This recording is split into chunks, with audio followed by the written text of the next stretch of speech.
I'd like to call the regular meeting of December 9th, 2013 to order. Could I have roll call, please? Mr. Kuderick. All down here by myself. Ms. Bowles is absent, excused. Ms. Kraut is absent. Mr. Theed. Present. Ms. Funderburk. Here. Ms. Beard. Here. And Ms. Buckley is here. Rise for the Pledge of Allegiance, please. Pledge allegiance to the flag of the United States of America and to the republic for which it stands, one nation, under God, indivisible, with liberty and justice for all.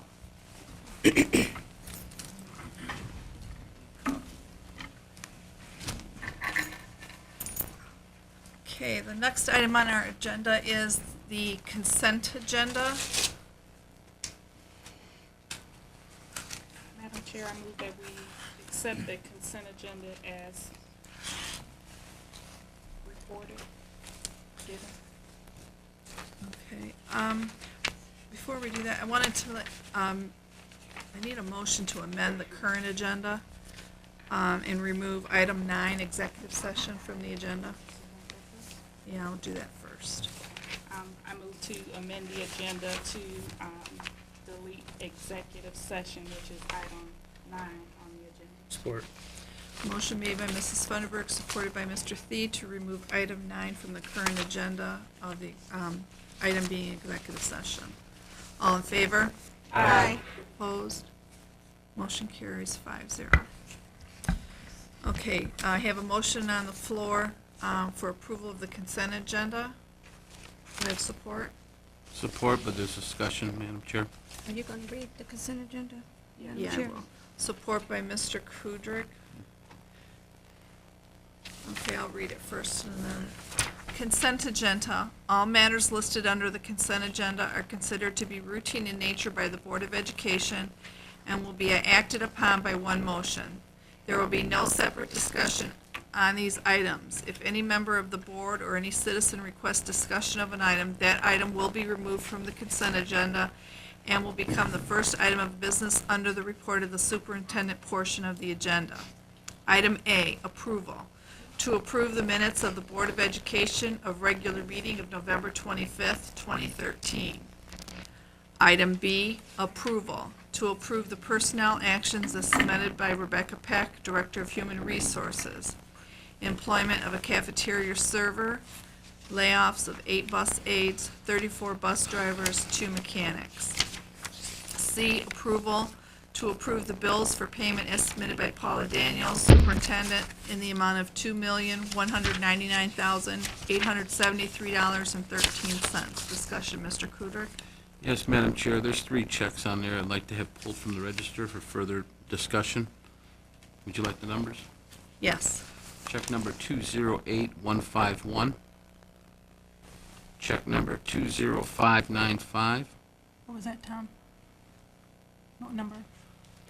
With the first one? No, I got that first one. The next one is 20595. Okay, sorry. And the third one is 20583. Okay.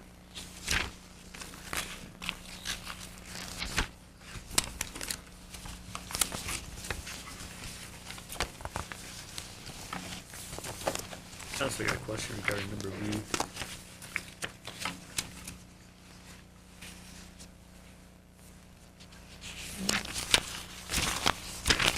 Do we want to pull those off, or do you got information on them already, or how do we Well, want to do this so we can? I- Because the other 2 we pulled off last time, I don't know if those were resolved or what.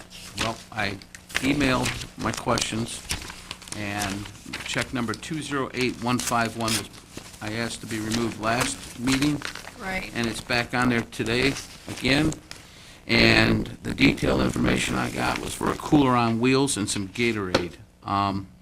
First of all, $195 for a cooler and some Gatorade is a little expensive, and water bottles, when you can go to the hardware store and buy a water jug a whole lot cheaper up here. And buying thirst-quenching gum and everything for them out there, I don't think it's acceptable. Water works just as good. It's worked for years, hundreds of years. None of us have died from drinking too much water. But this has already been purchased. I don't know if it's been purchased. correct? That's what I need to, has it already been purchased? They've ordered it.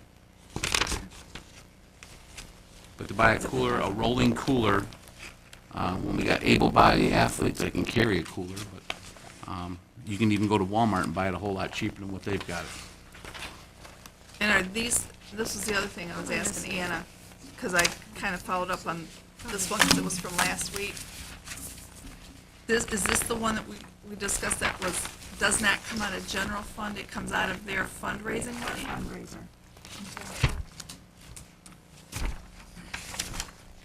Which one is that? The 208151. Okay. That's on the very last page, towards the very last page for bills for payment. So So- they came out of their fundraiser money? Yes. Then if they raised the money, then I guess they should send wherever it was. So this did come out of their fundraising money then? That comes out of their fundraiser. I don't think okay, maybe I missed that then. Well, I asked her specifically tonight, so that's probably why Okay. you didn't, yeah. And the other two checks, 20595 and 20583. Before I'd approve any of them, I'd like to know what the school colors are. And when I went to school, they were maroon and white. Looking on the invoices of one of them, it said they were black. School colors for high school are maroon and white, and they specifically say team warm-ups, so that means the Romulus High School teams. We've constantly had issues on this, so we need to stop it now. The colors need to be detailed on the invoices when they're ordering any type of uniforms, warm-ups. I guess what I don't have a concern with what you're saying. My concern is if they have the materials already, they're already, just the accounting portion of it. Well- If it's already purchased The and you The owe the previous money, superintendent and the current athletic director has been spoken to numerous times about the school colors. Now, if the athletic director is still approving items of maroon and black or other colors, then there needs to be some issues done there, something done there. But the colors are maroon and white, and that's what they should be. that's for both of those check numbers, Tom? One of them specifically says black on them, and the other one, it didn't have colors. But I want to know what the colors are before we approve it. Okay, so 208151, can that one be left on the register? That's If it's the one coming out of that- their, if it's coming out of their fundraising money, that's fine. Okay, then we'll take off 20595 and 20583 till you get information on those then? Right, well, the one, I'd have to get with Anna again exactly which one it was. I think it was 595, or, Well, we can still take them that both off till had, that you had get the the black backup. on it. It said black on it. So if it's black, it's a school, they're ordered for school athletic events. I guess my question is, I'm sorry, did I interrupt you? Mrs. Go ahead. Broderick? If this stuff is ordered and these are bills we have to pay, I mean, I don't see us not paying our bills. I can see going forward. I know it was the previous superintendent, but maybe if we need to instruct the current superintendent on how, the colors and what they should order. But if this is something we need to pay and it's outstanding, then I think we need to pay our bills.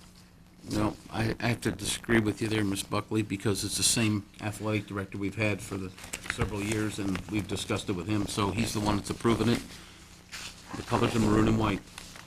But the thing is the company Why doesn't did get he the money. approve, why did he approve them when they're not the school colors for team wear? Where, is that, the colors, where is that information? Because I don't see it. It was It's on the on the detailed backup. invoice that The Anna, Commerce Requested some detailed So we information. don't have that. right. And these are warm-ups for Boys personal, or- basketball. And is this the fundraising money again, or? I guess that would be my question.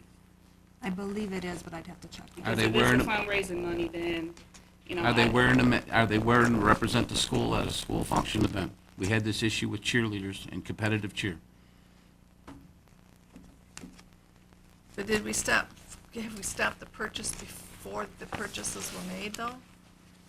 I guess. No, we didn't know about it until afterwards. That's why I'm asking the question now. Yeah. And at this point, I almost think that it needs to be handled a bit differently than holding up the check. To me, that's a memo or warning or something like that as far as what proper protocol is moving forward. And so, Every year we go through this, and every year we've made motions about this, and it seems to be a never-ending thing. It needs to be nipped now. Okay, so 20595 and 20583, until we Yep. get information on those, let's remove those off and we'll address them next week once we get our information back. Will that work for Yep. everybody? But I mean, if they're wearing it for school events, the school colors are maroon and white. Okay. So we have a motion on the floor for the consent agenda. Motion made by Ms. Funderburg, supported by Mr. Kudrick. Mr. Dean had a question. I'm sorry. You know, I've been figuring it out on my calculator. I'm good. Okay. We're Sorry. going to remove check number 20595, 20583 for further information, and we'll address that at the next meeting. Okay. All in support? Aye. Opposed? Okay, motion carries 5-0. The next item on the agenda is report of the superintendent. Dr. Daniels. Good evening, everyone. This is one of those opportunities for us to really be able to highlight those great things that are going on, in our schools. And this evening, General Motors, one of the great partners that we've had for a number of years now, is with us. Ed, pronounce your last name for me. Omahan. And Mr. Fenimore are here this evening. And some of our students who participate with our robotics are here for a presentation, and we welcome you here, and the floor is yours. Want to come on up to the mic. Got it. please. Got it. Ascension on behalf of the GM Foundation, in partnership with Romulus High School, we have a special presentation for you guys. And here today, I have Kevin Fenimore, who is one of our key mentors, along with Amy Gore, who's another key mentor for the social robotics program from Romulus High School. Some of the students, Nick Curry. Okay, Nick. We got Chad. Okay. We also have Kyle Fick. And also present is our plant manager along with Ascension, Clark Freeman. Good evening. With that, Kevin's going to provide a quick presentation about what First Robotics is all about, and then I'll have some comments, and then Clark will chat. Make sure it turns on. Kevin, can you make sure the mic, I don't think the mic is on.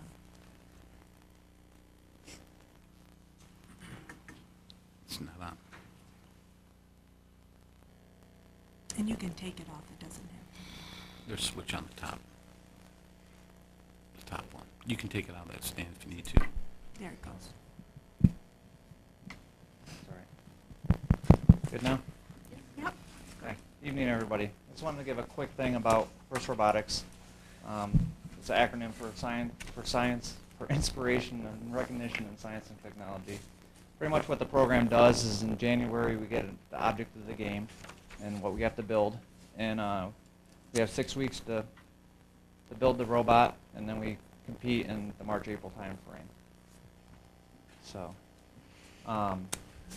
with the kids, we immediately do a brainstorming session, figure out how we want to play the game. There's always multiple ways to play the game, and then we collectively come up with ideas and start seeing how feasible we design. We do engineering type studies, decision matrices, and stuff like that.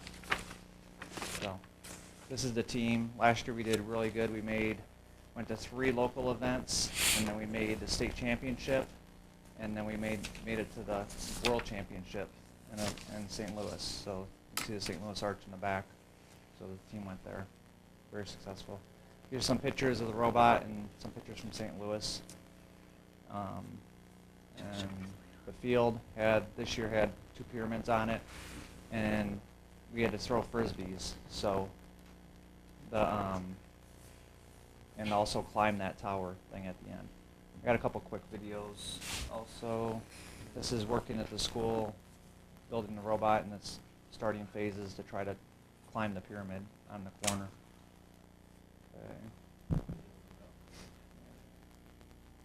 Okay.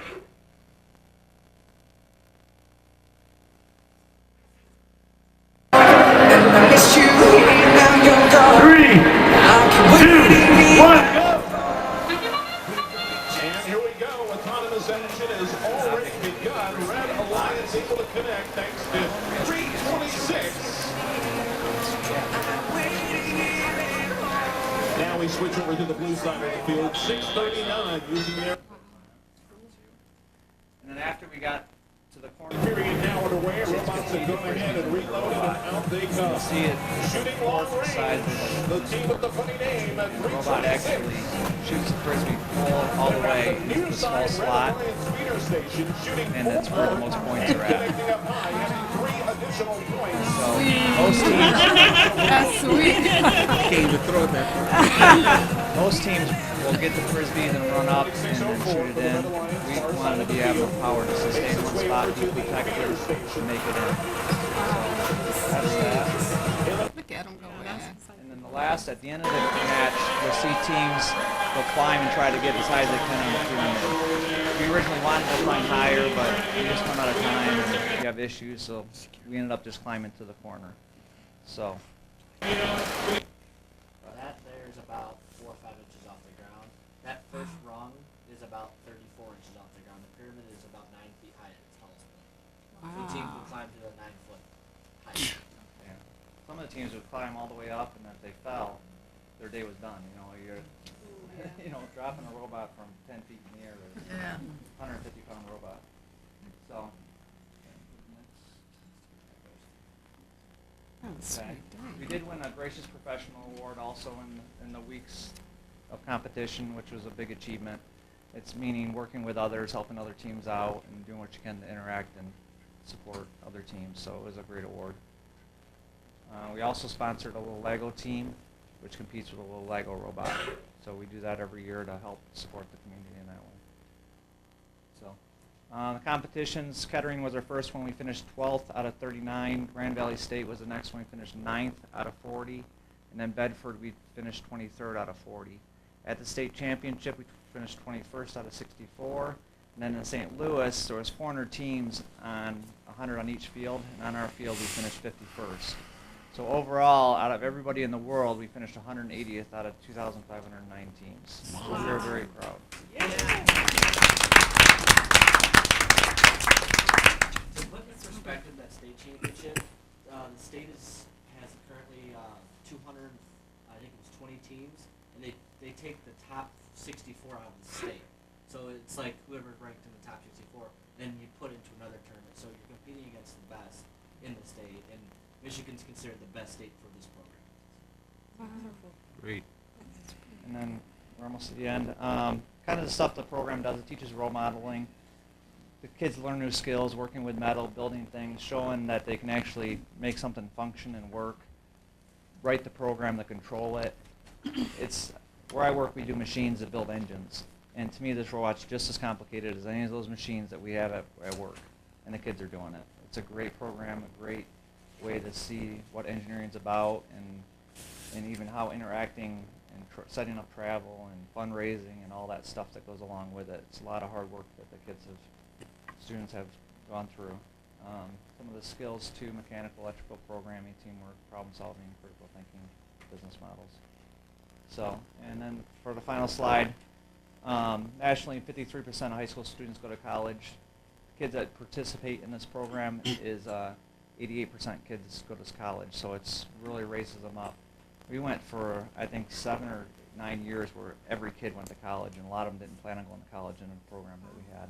And I haven't kept up on it lately, but we went for a long time with really good statistics, and we still are. And a lot of the kids go in the science technology fields where it's a good field to go into. So, anyway, I'll turn it over to Clark. So math and science programs are the backbone of design, engineering, and manufacturing, world-class products here for us at General Motors. And behind every good engineer, there's a program at the elementary and high school level that supports math and science. Romulus Engine and Romulus High School have been in a relationship now for 15 years in support of this program for our community. And the interest of Erie Math and Science combining our real-life experience and learning is what it's all about. So this program involves a team of parents, teachers, and engineers, and I give a lot of credit to Kevin, to Amy, okay, in terms of gathering up the students to be able to support such a program. And over the years, our strong focus in math and science has helped transformed first at Romulus High School to a very successful organization. In the last 5 years, Romulus High School was the school to beat. We're right up there in terms of our ability to be able to compete with the best and richest schools in Michigan. And again, like Kevin had mentioned, numerous awards, including Automation Controls Awards, Creativity Awards, Safety Awards, Professionalism Award, that's just to name a few. And this is a sign that we're really making a difference here at Romulus High School that way in terms of what FIRST Robotics provide. And Kevin himself has been involved for the last 13 years as a key mentor supporting the Romulus High School program. So a strong focus on math and science can generate unlimited opportunities for our students. And as I mentioned earlier, we at General Motors foster these opportunities through education and real-life experiences. However, the overall success of the program could not be done without the involvement of parents, teachers, engineers, and administrators supporting such programs. I'm proud of the solid working relationship between Romulus Engine and Romulus Community Schools, and I'm grateful for the support that the GM Foundation is providing that way. The support in the Romulus community is an investment in our future, which would help shape the minds of our next generation of engineers and innovators.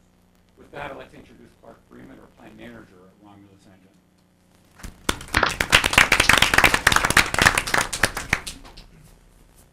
Thanks, Ed. And hats off to the robotics team. That's really impressive stuff.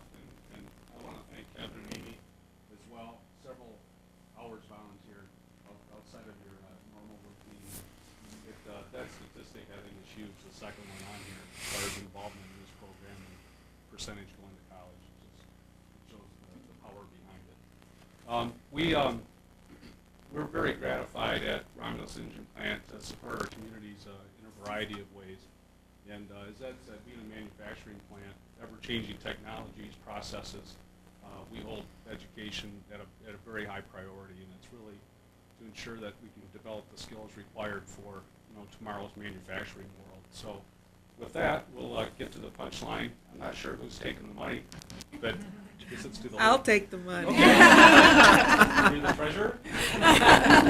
She is now. Okay. Well, on behalf of General Motors, the GM Foundation, the Plant City Grant Initiative, we're pleased to announce a donation of $9,000 to Romulus Community Schools. Wow. Can we get a picture? Thank you.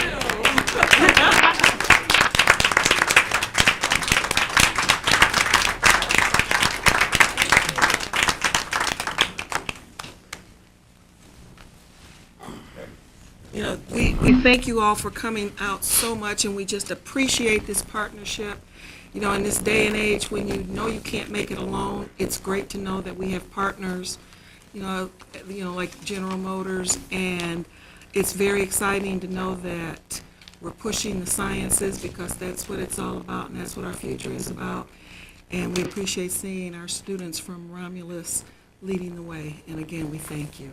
Thank you.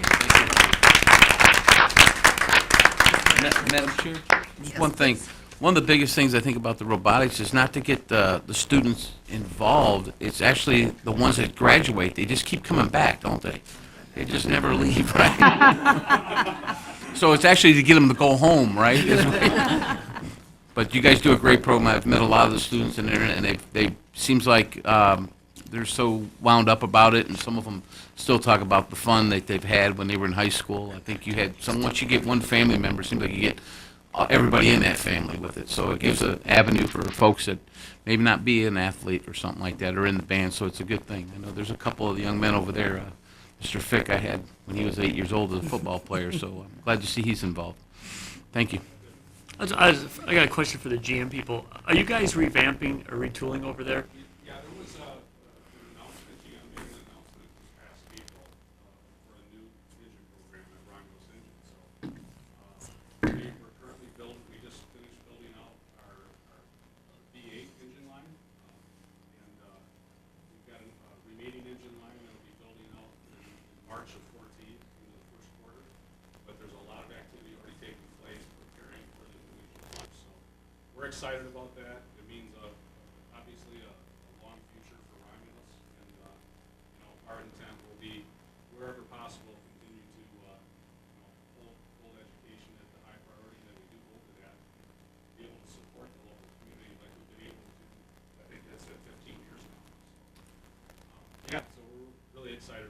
So you guys are gonna function through all that without a close down to switch everything over? There will be a layoff period for, a period of time. So we did have to right-size the plant as we build out our current product.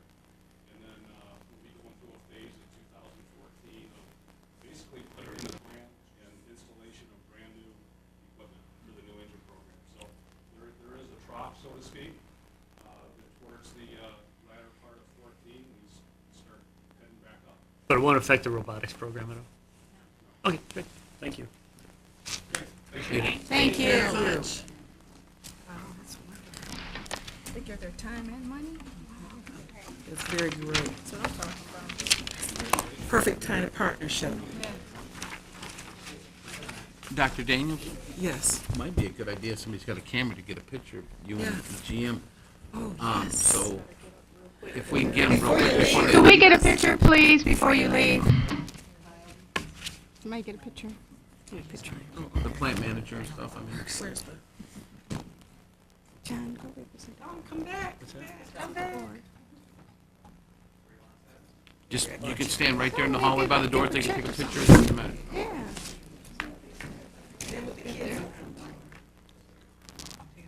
I'm trying to get John to go up there, but he won't.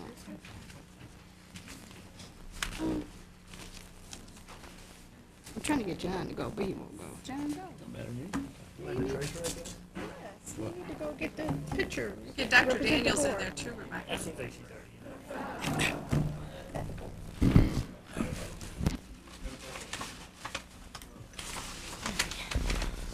I would blend in with my blue too much.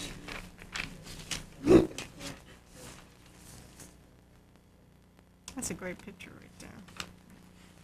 We need to do more of them so we can get them in there on the internet and things like that. Plus it shows the community involvement.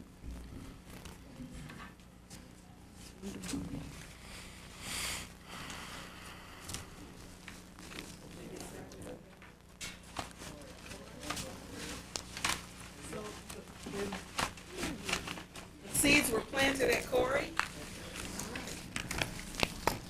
Thank you again. Thank you. Get it expanded. Oh, Right. wonderful. Excellent. Thank you. Yeah, get our girls involved, it'd be great. Good to have a lady engineer.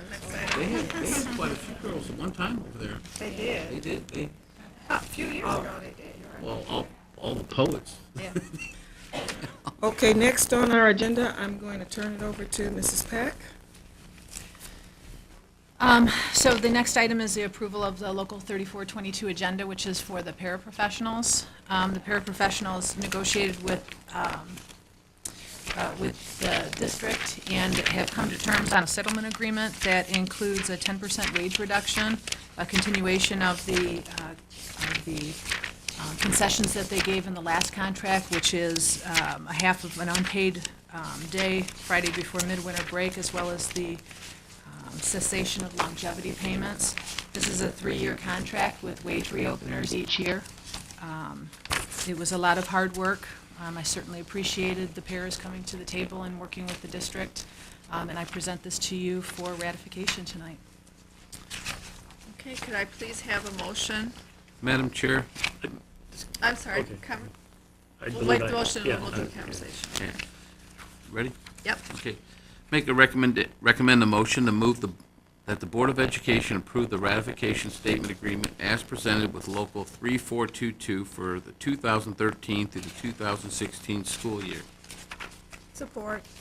Okay, motion made by Mr. Kudrick, supported by Mrs. Buckley. Mr. Steed, you have discussion? Is this, Rebecca, the one I have to abstain on? Yes. Yes, yes, Mr. Thied.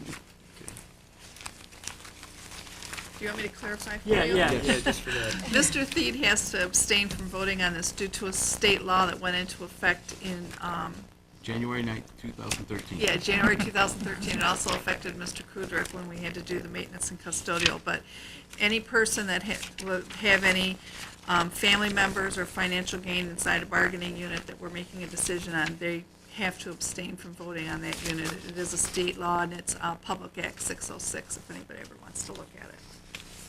Okay, so again, we have a motion by Mr. Kudrick, supported by Ms. Buckley. All in favor? Aye. So I have 1, 2, 3, 4, 5 yeses and 1 abstain.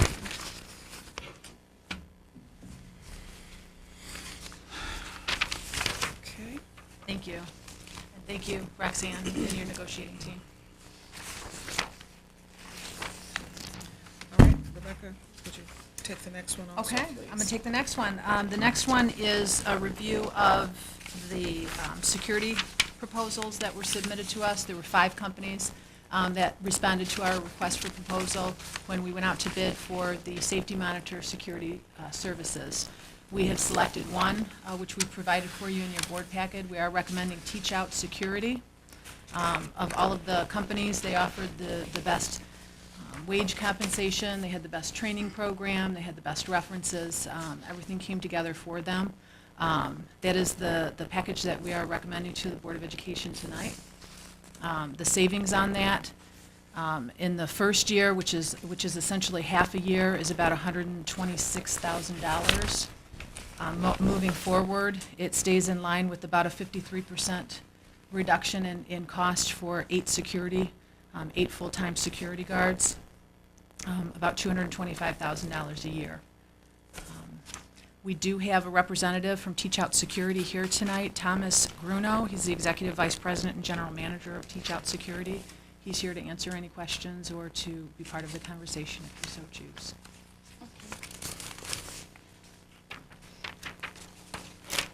I got a question.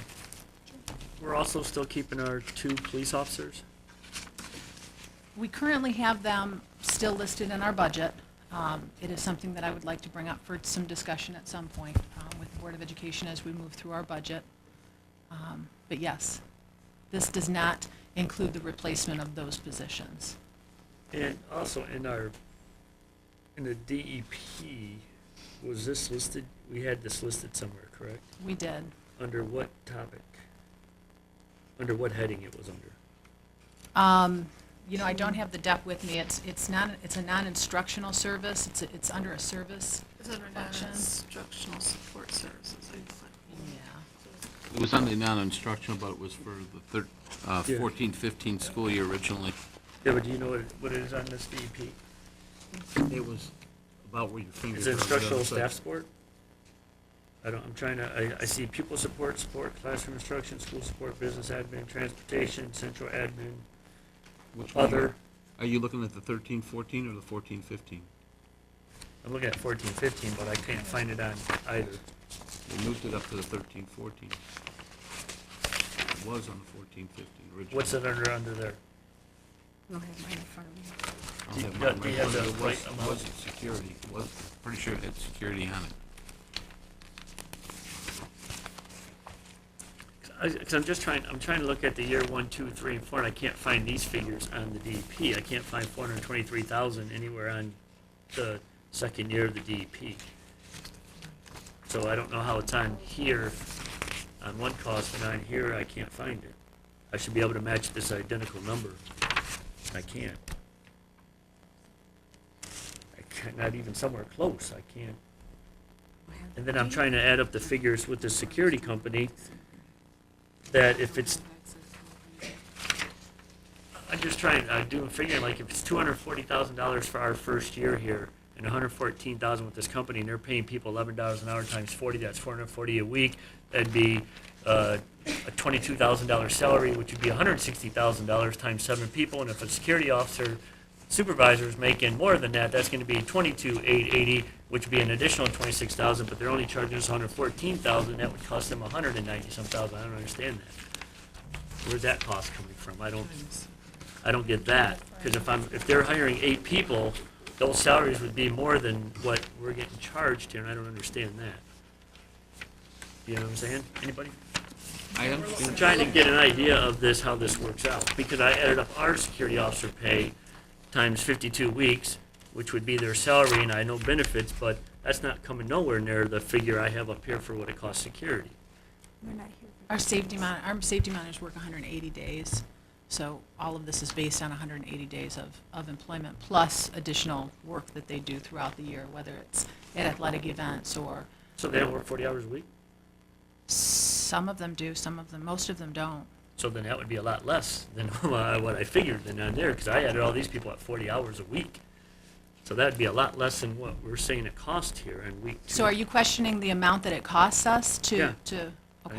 am. I can certainly show you the data for that. I mean, I don't have it in my hand right now, but I do have a spreadsheet that shows the total cost of ownership for the different classifications. Okay. And where that information comes from. You have to remember that you have salaries. I understand, you and have benefits FICA, and wages, I understand benef- that, but I'm adding all these people on 40-hour work weeks, and if they're getting less than that, the benefit package is less than that too, for that employee also. For the teach out, No, for our people.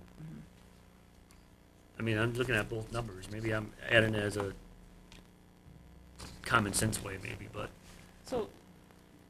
that's all I Rebecca, had, that's all the questions I yeah, got. I mean, I can assure you that the costs that we have on here for Romulus schools is an accurate reflection of what it cost for But I the- can't that find these numbers classification. for year 2, 3, or 4 anywhere on our budget that we forecasted. Okay, I'm- You done, I guess John? I'm still not sure what he's looking at. But the depth looks different. John, are you done? Yeah, I'm done. Madam Chair? I just need some clarification. I guess Ms. Peck, since she's answering this, maybe she can help me. You're saying year 1 savings is approximately 126,000, correct? That's the first year, and the next year 2 would be 225,000, year 3 and year 4. That's the column I'm looking for? Is that correct? Okay. My question here is, year 1, we actually have 8 individuals that are going to be working. Year 2, if I'm reading this correctly, we're only going to have 7 individuals, and now we got a supervisor. In year 1, we don't have any supervisor. In the teach out, Well, that's There's- what I'm asking here is, Yeah, we're there's going, 8. we're going from seven at the high school and 1 at the middle school for the Romulus Community School, 13, 14. Teach out, we go for 6 at the high school and 1 at the middle school, and then we have a supervisor. right, it's a working supervisor, so they're staffed at the high school. So it would be the same, unless we decided to change the distribution model of that. The supervisor is a working supervisor, so that's not somebody that's managing the site for us, if Okay. you will, and not on the floor with the students every day. They're on the floor with the students every day. We have somebody that is overseeing the safety of the security folks and making sure that they're receiving their correct training, they're getting their, So, my question, because we've been outsourcing other departments, and I don't know if you've noticed it or have heard about it, but my question here is, we have this for teach out, going to take 6 at the high school, 1 at the middle school, and 1 supervisor. And we're probably going to have like a flat monthly fee, correct? That's probably how they're going to do it? So what happens if Mr. Bill doesn't show up that day? their. Are we still gonna pay for Mr. Bill who's not in the school like we are with some of the custodians that haven't showed up, or no call, no shows, and, Again, they're required to provide us with that, with substitutes. but we're still paying the bill for the custodial maintenance staff, and we've had no calls and no shows, haven't we? And we are working through all of those things. But we're Mr. still paying the Correct. bill. That was the question, right? Of course we Right. do. I mean, and that's another question too. We're working through it how on that? I mean, the company, The company is working through the hiring process, and if you remember, we asked them to start up in the middle of the year with a 30-day notice, which I think they did a pretty good job of doing that. Again, they're still working through some staffing issues, making sure that they have quality, competent folks in here. They've brought some people in that we weren't satisfied with, and they were very quick to respond to our concerns, moving those people out and seeking better qualified individuals to better suit our needs. So those are the things that we've been working with the vendor on. They're at about 95% staffing at this point. But we're paying at 100%. Why? So we're paying for something we don't have. do we get refunded on Because that, what people we're not are, paying for? no, because even though that FTE isn't there, they're still working, they're paying overtime rates to existing employees, and they're not charging us for those overtime rates. So if there is a position that's not filled in one of the buildings because they hadn't filled the position, they paid somebody that worked their 8 hours already overtime, whether it's 4 hours, 6 hours, 8 hours, but we're not being charged that overtime rate, because it was their obligation to make sure that these positions the work is being done. Ms. Peck, when, can hear me at home. Did they give us a projection on when they felt that they'd have us up in full and running, seeing that we did start in the middle of the school year? Did they kind of give you a projection on when they felt like we would be fully staffed? Well, again, you're speaking about with Denver? Yes. Regarding Denver, I speak to them every day. Okay. And as I had mentioned, they're at about 95% fill rate at this point, and they are hoping to have every position ironed out, complete by the holidays. Hopefully before then. I mean, they're continuing through their HR process, their hiring process. Would it be possible to maybe get some sort of report, like in the end of January, maybe? Because I'm thinking we're kind of heading up on holidays, and then in January, we've got a couple of President's Days and MLK holiday. I think maybe February, right before that winter break, maybe we could have like a report from our supervisor to kind of let us know what's going on and, you know, how the transition is been made and what things we probably need to look at in the future and that kind of thing. If it's the pleasure of the board, and it would be my suggestion, I'm sorry, Dr. Daniels, but I'd like to bring both vendors in to give the board an update of how things are going. Okay. We had scheduled for them to come in January. Okay. So back to this right here in front of us. I'm not exactly sure. I'd have to really kind of find out what exactly they were talking about as far as the numbers. And I don't have my depth in front of me, but I have just some practical questions in regards to, you know, it's always been our intention to employ the employees we have with us now.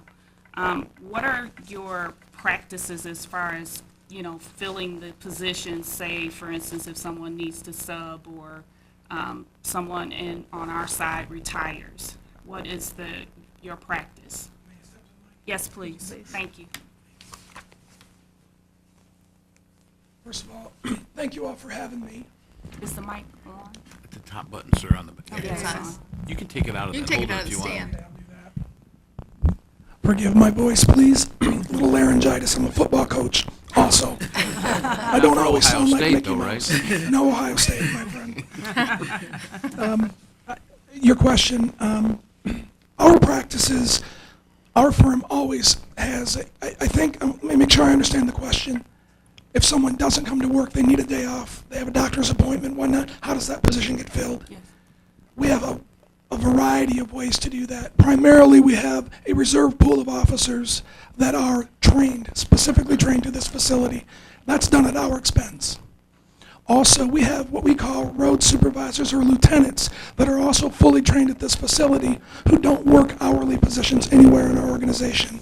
All those individuals do go site to site, they check on the appearance of the officers, make sure that the post orders are being followed at a variety of different facilities in each geographic area that we have offices or clients. We don't have lost time. A cold start, we call them cold starts, 7 a.m. in the morning. We're scheduled to have 7 folks here. If 6 of them show up, our office gets an immediate call from our supervisor that Sally or John is not on duty yet. We immediately dispatch the supervisor. The office that will support this particular account is 30 minutes from here, 24.8 miles. They'll be here in half an hour or less. To Mr. Kudrick's question, you don't pay us for any time that we don't work ever. Never happens. We don't bill for hours not worked. It's not 100% pay whether we filled the shift or not. That doesn't happen. We don't operate that way. We're paid by the hour. Also, additionally, I'm sorry, this voice is killing me.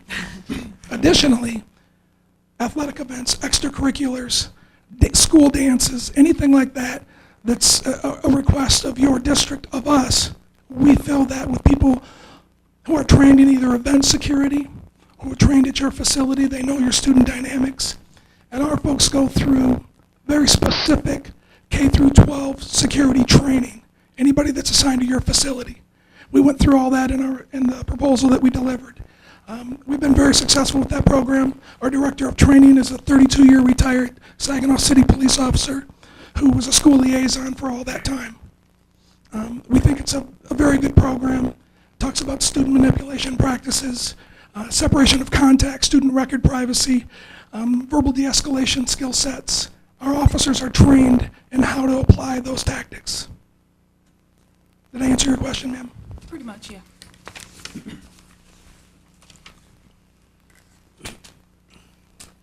Are there any other questions I can answer at this time? I did have a couple more. I'm just trying to gather my thoughts. Not you to know, ruin your throat, though. It doesn't hurt, it just sounds funny. I know a few of our parents have had some concerns, like, for instance, and I'll just kind of use an example, that student monitor relationship, and I guess it's kind of one-sided, but if a male officer or monitor is fraternizing with some of the female students, how do you, well, we don't want it to happen, we'll just be flat out there, but in the event if something like that occurred, or what are your standards as far as placing, you talked about the dynamics of how those officers would look, and I will say that most of our monitors right now are female.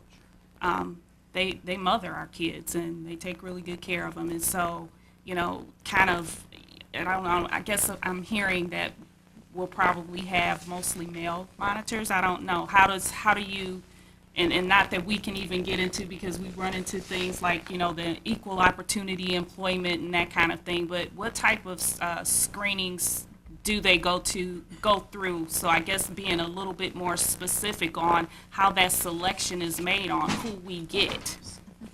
Sure. You know, and do we have a say? You know, so are we part of the interview panel when you place people, or do they come to us and we're like, we don't like that person, and then you send us somebody else? So how does that work? Let me address that for you. Okay. I'll address your last question first. Okay.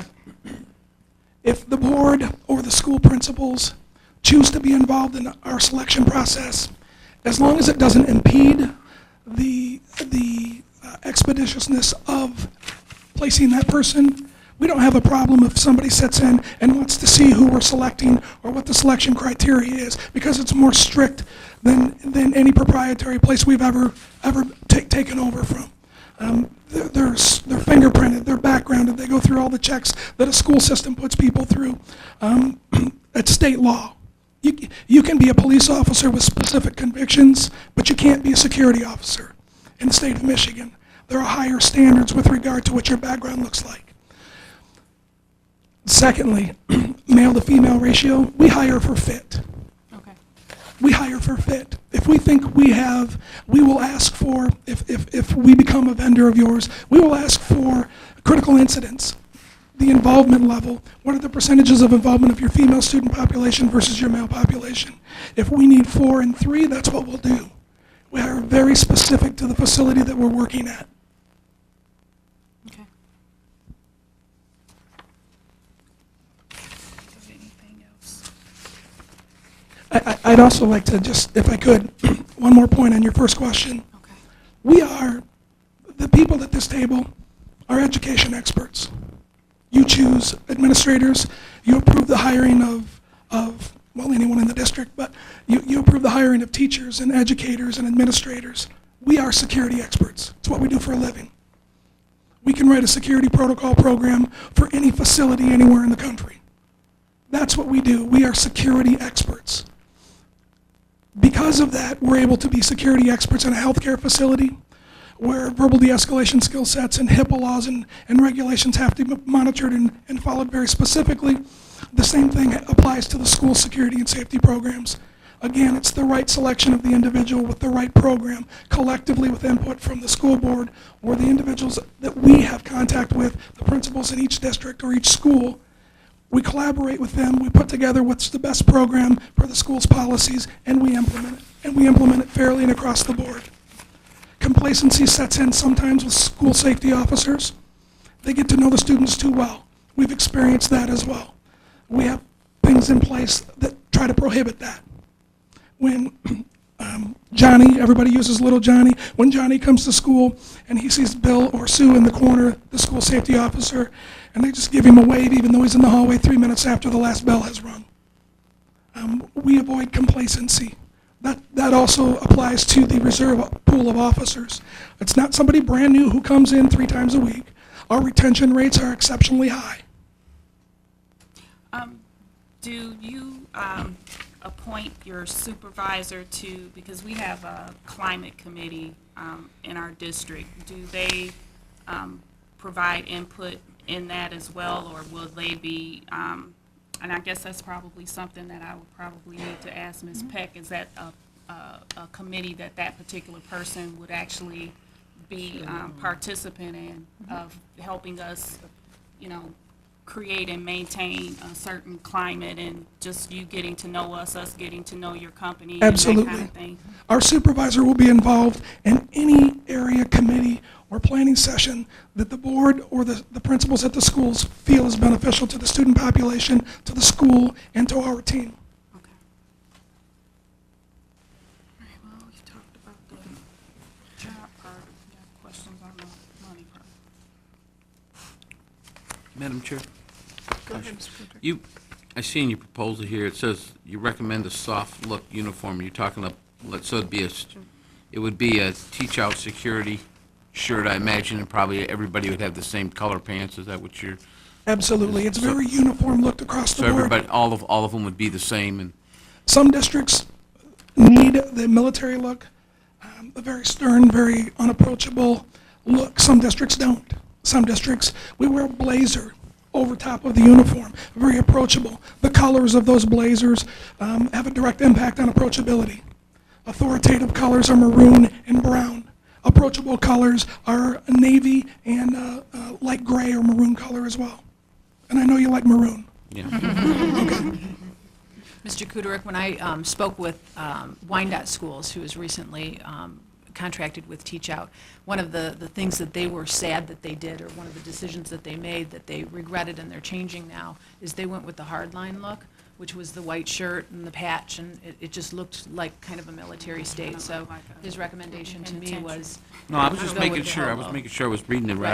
I'm not complaining about what they're saying. I'm just, I like the aspect of giving them the benefit of the doubt. I don't think our students aren't that bad. I mean, they're teenagers just like any other school district. I mean, they get up in the morning, sometimes a little late, and they all have their problems just like everybody else. But, I was just making sure I understood that's what you're talking about. So it's going to be a standard colored shirt. All of them will have the same, and the pants are, everybody will be the same slack. That's correct. Okay. They will look identical with regard to the uniforms. And it's important. I'm very active in our district. I live in Birch Run, by the Frankenmuth area in Saginaw County. I've been active in our district I've got 4 children. They're all going, 2 of them have been through and 2 more are still in school.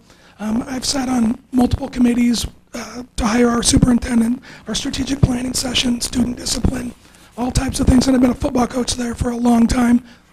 That's why most of the voice is like it is. But I'm very active with what's in the best interest of our students. And I think it's very important, whichever direction you decide to go, who's ever in charge of that, make sure that the student's best interest is in mind at all times, and that they carry through with that best interest. Because sometimes making the right decision isn't popular. And I know everybody sitting in front of me knows that.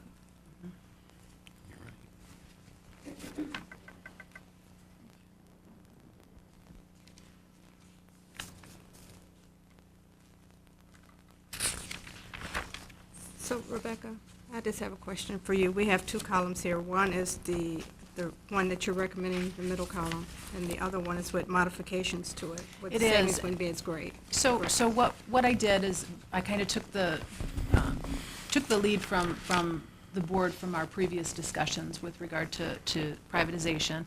And I asked them to provide me with a quote of what it would look like if we had some parity in healthcare benefits, if we had some parity in hourly rates. And this is what they were able to come up with. It is, the cost of that modification 1 is significantly more. And it kind of goes back to the cost of healthcare. That's what it's primarily contributed to. So for the, you're talking about the differences between the year one, year two? Now we're talking about the columns. The columns. This is the So the original bid, modification. Okay. yeah, the original bid versus the modification Gotcha. one. The modification one includes for any employees that are brought over from Romulus Community Schools to work for Teach Out in the security capacity, they would receive the higher dollar amount, they would receive a full benefit package.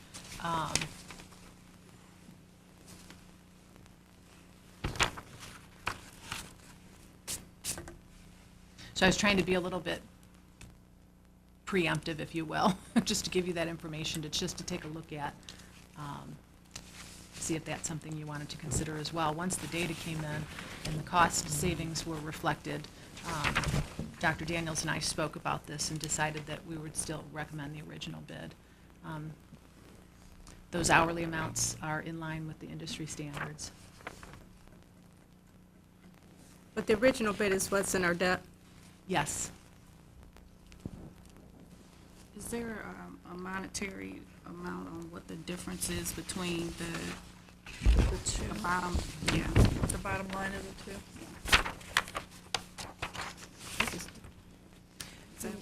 Wouldn't it be these two? Yeah, if you look at the, yeah, if you look at the year one savings. so you look at this.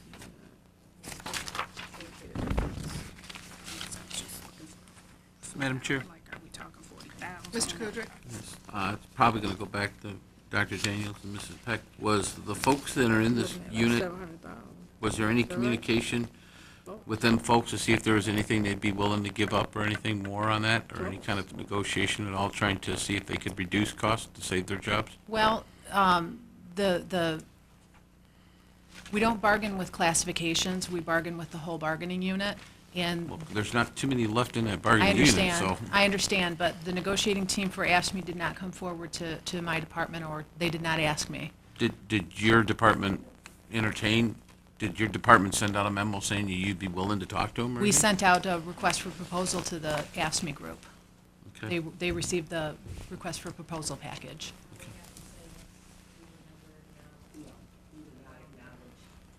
The contract was opened by management, administration, administration should have asked for us to come to the table, which we were not asked.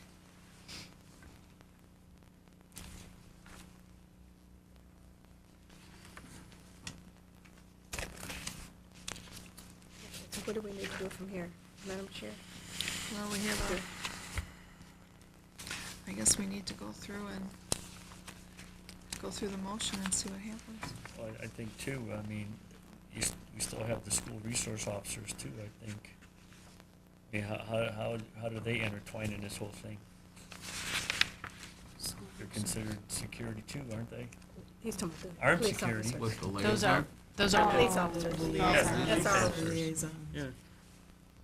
But they're still working every day in our building, correct? Yes. As a police officer, I mean, they should be, right? Correct? But they are not. So if we're paying for that, how many hours a week are they putting in our building? Do we know? Are we paying them for 40 hours a week? We are. We're Yes. paying full salaries for Then it. once again, are they each guy, do we have a middle school guy for 40 and a high school guy for 40? There's one for the middle school that's over there. Should be one at the high school, but But I'm saying, if they're not there for 40 hours, once again, here we're dishing out money and we're not getting that service. And they still also go to the elementary sometimes when they're called. So, okay, but we still have two resource officers, right? yes. We have It's two. supposed to be, I thought it was supposed to be 3. No, we didn't, we didn't go We through that. approved the two. We only approved the But two. if we got to, the We third didn't- I thought one it was that supposed we to- were- Three. Yes. Right, I thought we were getting the 3 for the price of 2. Right. That's the way the agreement reads. Yeah. But I So- thought we backed off of that. No, we Didn't. approved it. Yeah, we did, It but was approved, but I think also too, it was They were- tied to grant money on their end. So the only thing we would probably have to find out from them, did their grant go through? Because I think that was part of the stipulation, so, or what that particular program was connected to. It was connected to them getting and applying for grant money and receiving grant money. And with this grant money, then it would allow us to be able to have 3 officers, one at the high school, one at the middle school, and then the third one would go rotating through the elementary schools. I know, is it Captain Leacher and I have That's been- Chief Leacher. Chief Leacher. He and I have been having some conversations Okay. to try to make sure that what we are owed is what we get. The functions of the liaison officer, police officer in the building is different also from the security Yeah. officer. While they do have the same presence that our safety monitors, security officers have, our police officers also work with the community. They bring forward what's gone on over the weekend. Here's some stuff that's going on. They talk with students that are involved in any kind of legal issues with regard to the city. So there's a little bit more, it's a little bit different, different angle of what it is that they're doing. Yeah, but it's still a big deterrent to have that guy in that building. Sure. Yes. I mean, especially if he has Yes. an office and the kids know he's in there. Yes. I agree. Yes, I think it's a good asset to our Yes. security staff. absolutely. They also support, the police liaison officers also support us with our truancy, reporting and truancy issues. But I mean, like I said, if they're not in that building for the whole 40 hours, Right. then the kids know that. I mean, if we're paying for these guys to be in the building, they need to be in there the whole day Right. until they're let go. One of the things I think we've struggled with over the years with our police liaison officers is that when there's training that they need to go to, and that training happens, there's no concern as to doing the training in the summertime. Well, this was one of my frustrations when I was in the building, the first 3 weeks of school, that the police were off doing mandatory training, because that's when he was scheduled to do it. And I thought to myself, my goodness, there was 2.5 months where I didn't have any kids in the building. Why didn't you do it then? Well, what happens if them officers get, 4 weeks vacation, they use it, who fills in? Right, Do we not have an officer for that week, but we're paying for it? That's right. that's correct. Then I think the Romulus police need to have a few people trained in this, where they can throw a guy in there to replace that guy if he calls off sick, because if we're paying for that, Right. or they should reimburse us back the money. Okay, back to our agenda, we have the topic sheet here, so I guess I need some direction. I just got one other question, Madam Chair, and I'll be done. Go ahead, Mr. Kruger. Ms. Peck, you said you communicated to ask me, how did you do that? That was through email. Email? Could you forward us a copy of that email you sent, please? I will. Thank you. Well, it almost sounds Okay, like that's my we're last not making a question. decision tonight. Is that how Are we making where a we're decision? going? That's what it kind of Did you just need sounded a like we're decision asking tonight? for additional information. We need to figure that out. Who wanted additional information? I know Tom just asked for some additional information. I have another question. In column, teach out for the original bid and then the modification for the officer pay, you have the first 90 days in the first column. The second column, does that first 90 days still apply? Yes, it does. So is that? Just for the $10 and $11. So those are the folks that are coming in that aren't part of the Romulus Community Schools security. That same logic applies. Okay, so it's $10 for the first 90 days for a person who was not our original employee. Right. But if they were or are transitioning over, then they're making 14 an hour. Correct. And then after 90 days, you see that the outside person is going up, but the Romulus employee, the Romulus hire stays the same. Now, That's on the second one, is right? that 90 days with the company they're in, or is it 90 days of working for Romulus? I mean, he could have somebody that's worked for their company for a year, so they would be above that 90 days. Right, no, it would be for Romulus. So, If it's- so whether he pays, they pay their company, the guy that's worked there or a person that's worked there 5 years, when they come to Romulus for the first 90 days, they're only gonna make $10. Right. Okay, all right. And then, just so that we're kind of, That's what the second column. Second Right, column. right. Because the And first then- column says all hires. right, Right, so we're matter. in the modification. I'm looking at the We're looking at modification. the modification. Yeah. But the resolution says the original. Right. Change it if we need to. Right. Mr. Kudrick, may I interject something? That's the minimum pay. If somebody's worked for my company for 5 years, and we choose to bring them here, they're not going to make $10 an hour. if they're making more than that, where they came from. But the rate that we bill to your district won't change at all. Okay, so if you pay them X amount of dollars, the most they're gonna get from our district is what's on this contract? You betcha. Okay. That's correct. It doesn't affect the bill rate to you at all. If we bring experienced professionals in to get us going and to manage the facility, whatever they made with us, if it's more than that number, that's what they'll make. That's a minimum number. Then- Okay. And that's, we're still in this second We're still column, looking at right? modification, yeah. Modification, okay. And then the insurance, the healthcare, so are we saying that in the affordable healthcare is what they are being offered as employees for teach out? That's correct. So what that means, what it essentially comes down to is that the employee will contribute about 9.5% of the cost of that premium, and the employer will contribute the other 90.5%. That's the average at this point of where we believe that the Affordable Health Care Act is going to land. And we wouldn't have any control over that because that's federal That's correct. law at this point. Yeah. But teach out is what they're saying is, you know, they're willing to engage in a 3.5-year contract with us, not knowing where that ball is going to end. They're just saying, we will provide health insurance as required under the Affordable Health Care Act. If it ends up being more, then they have to take that cost, the burden on themselves. And that was a big sticking point with all of the vendors that I worked with. I had vendors that would not take that risk. They just said, you know what, we're going to pass through those costs to you once we know what they are. Teach Out was willing to basically say, we'll take the risk on this one. But they're saying that that doesn't begin until 2015, so. January of 2015. So then, if we were to do this today, then they're a year without. Correct. Okay. Without any health care?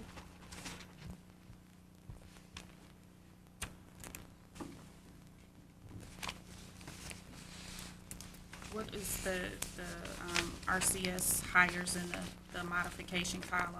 In the modification column? Yeah. If you're Is hired. that additional that has been added on to? The cost of the contract, yes. So, and that's essentially what raised the cost of this contract to the Okay, amount that it did. that's what you were talking It's the about. healthcare cost. So the Romulus Community School hires would receive up to full family medical coverage. It's a Health Plus PPO. So with the significant difference between the savings there that you're saying, the reduction of 114 to 182, basically is if they took every Romulus Community School current monitor, that's what the difference is? That they hired every one of them? Yeah. No. So how many is that they're saying they're hiring? We did an average of 3 to 4. So 3 to If 4? if I brought all of them over, Mr. Kuderik, the cost of the contract for outsourcing would have been greater than the current. Okay, so the approximately $70,000 roughly is approximately 3 to 4 current employees, right? Yes. Okay. But that's on the original bid, that's not on the modification. The modified Or is that that is. both? That's on the modification. I compared it from the original bid, it didn't have any RCS hires. The modified had 182,000, and that's why I want to know how many. Unfortunately, the more we do on these, the more we actually find out and learn ourselves. Now, what about the health care then on the modification? That would go into effect before 2015? For any Romulus Community School hires, it would go into effect immediately upon hire. Any other employees that were hired, it would meet the Affordable Health Care Act in 2015. Okay. Okay, I got it now, because I was kind okay. of 'Cause puzzled I on thought you were that. saying they didn't get any health care. Under the That's what I was- original, that's under what the I was- original Under the bid. original, there isn't, until 2015, January. Nobody gets it. Correct.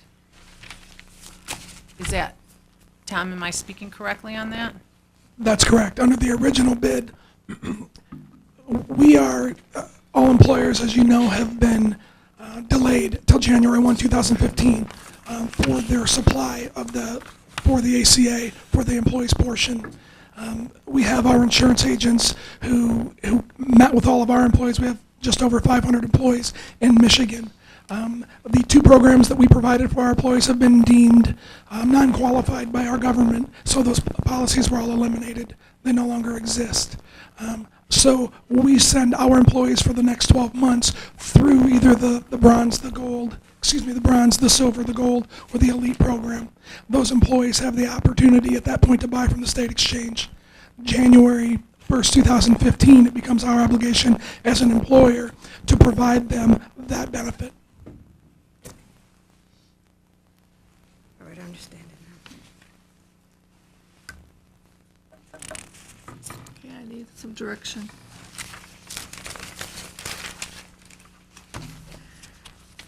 Guess we need to see who needs additional questions, and if they're ready to, are we ready to vote? If some, I just want to ask Rebecca, so how soon do we need to act on this? No? At this point, it's questionable whether we could actually have a January 6th start date, because we need some time. December, yeah. So if we delay this, the longer we delay it, the longer we delay any savings that the board will realize. Gotcha. And when is our next meeting? January 13th. January what? 13th? Just, yeah, 1 second. January 13th is the next meeting. Okay, our anybody last else meeting? have questions before I go to the, Unless Oh, we need to January, have a oh. meeting, correct? Yeah, January 13th, okay. right? Unless we need a meeting, right? Right. Go ahead. No, I thought they were saying December, that's, You'll have to take the mic, though. It'll be next week, we'll all be here. 13th is right. I have a question for this gentleman. I'm sorry, I forgot your name. Tom, I'm Faith. I'm Chief Security. Okay. While you were talking, I was listening to you. It does kind of sound like military school when you're referring to people as officers, lieutenants. Okay. We don't have that kind of school particularly. Okay. And also, I had a question about when you have to handle our children, be physical with our children, how do you intend to go about that? Yes, we would follow school policy. What is the policy now? How do you go about it? We've been trained on how to handle. All of our employees go through all kinds of restraint training with de-escalation by police officers. Okay, we have done that. We've been through training through the schools and through cultural training, racial training. Racial sensitivity. Yes, we have been all through that. Okay. So I guess Okay, well, that was kind of the question. How will you, handle our children? We have little girls that come to us crying off the bus. I had two this morning. They want to talk about what happened. And just the way you said, lieutenants, officers, it just sounds so. It sounds confrontational. if the district preferred, we could call them something else. We could call them school safety liaisons, whatever the term is. School things. And as far as everybody looking alike, and see, I went to work like this today. But like this, I can mingle through hundreds of kids. They don't even know I'm there. And this is how we know things all day long as to what's occurring. It's kind of confrontational when we have things on. It's like a barrier with our kids. And you said you have experienced people. We do too. We are very experienced with ours. I know you're not, but I'm just making it a point. It's okay. I know, I just had to say those things, so we know. I understand. I'm just very defensive of my team and what we do, because we do it well. Okay. Okay, thank you. Are there any more questions from the board? Okay, I guess I need some direction then. Are we going to make a motion, or are we gonna table it, or what are we doing? So you want a motion either with the modified one or the Right. original one, right? Right.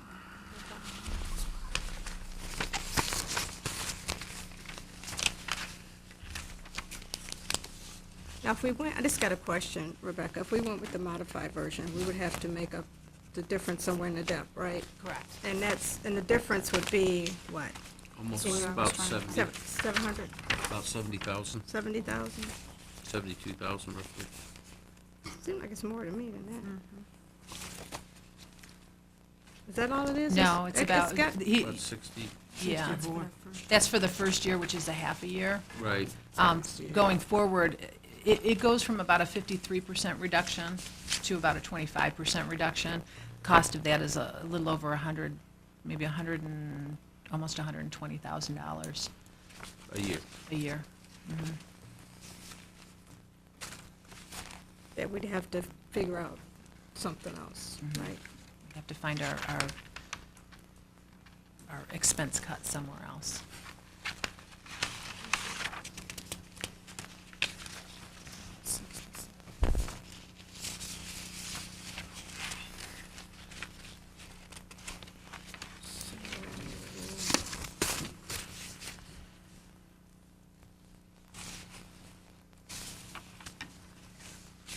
I guess the question would be which model we want to go with. What's the most beneficial?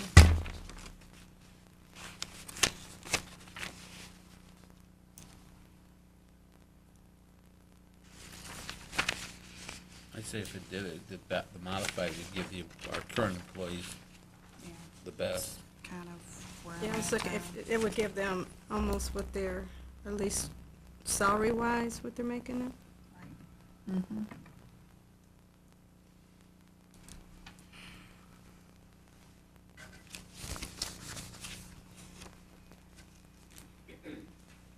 And this is for 3 years, right?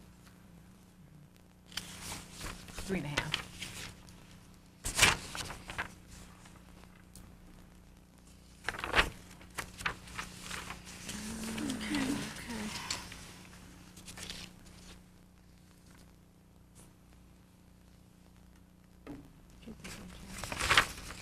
Read something else. I'm just adding numbers. Okay.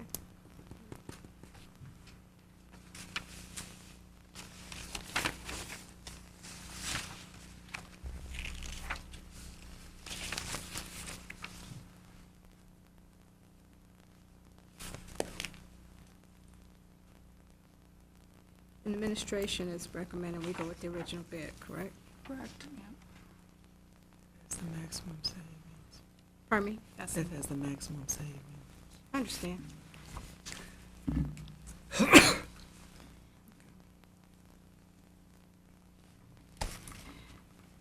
So again, so I understand, It's okay. because this, so on the original bid, any of our employees that go over would be making, what, the $10 an hour?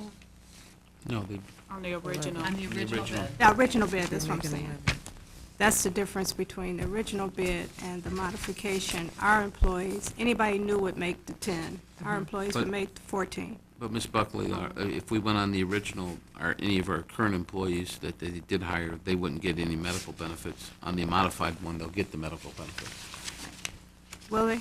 That's the big difference, yeah. Yeah. I mean, the dollar amount, yes, you're correct. They would, The modified one will give our current employees a little bit more money and also give them medical benefits. right, That right was- from the that was get-go. my Okay, Full that was cov- my concern. Full Okay. coverage. All right. I'm ready then. I can make a motion. We good? You guys ready? Number. Okay, Madam Chair, I move that the Board of Education accept the Teach Out Security Modification 1 bid. We move forward with the, how do I want to say this? Let me do that again. I move that the Board of Education, because we're not accepting a recommendation, we're actually going to the, that we accept the Teach Out Security 1 modification Okay. bid from Teach Out Security Services. Support. A motion made by Mrs. Buckley, supported by Mrs. Funderburg. Roll call, please. Yes, to accept the and move forward with the modification 1 bid from Teach Out Security Service. I have just one point of clarification. Okay, just so I'm, Discussion, Ms. Buckley? yes, okay. So with the modification, our employees will at least be at the 14 and they'll have medical coverage starting effective immediately. If they go over to the new company, right? Correct. They have health care. Okay, that's what I want to know. All right. Okay, well, Mr. Kudrick requests a roll call vote. Okay, roll call. Mr. Kudrick? No. Ms. Kraut? No. Mr. Thie? No.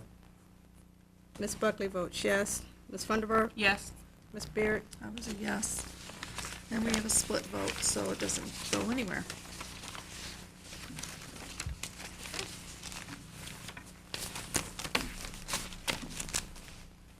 So I guess the next question would be, where do we go from here?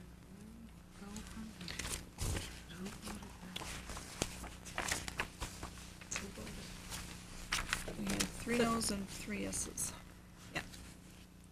So if we, so I guess my question would be, if we don't do this, then for our DEP, what do we replace it with?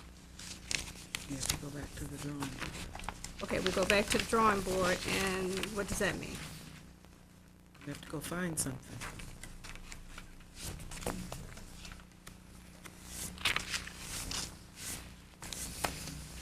And if this goes into our monthly report to the state, they can withhold our state aid. They don't like our monthly report. Correct. Pardon? If they don't like their monthly report, Well, if we take something this big out of it, I'm sure they're not gonna like it. I'm just saying.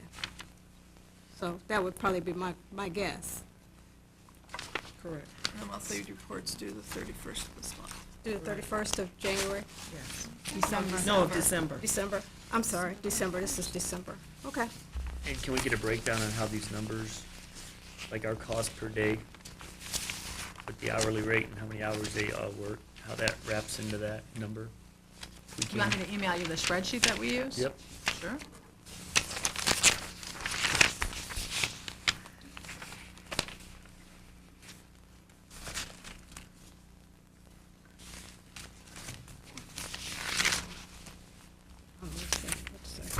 Okay, so spreadsheet, I'm writing down what we're gonna be expecting.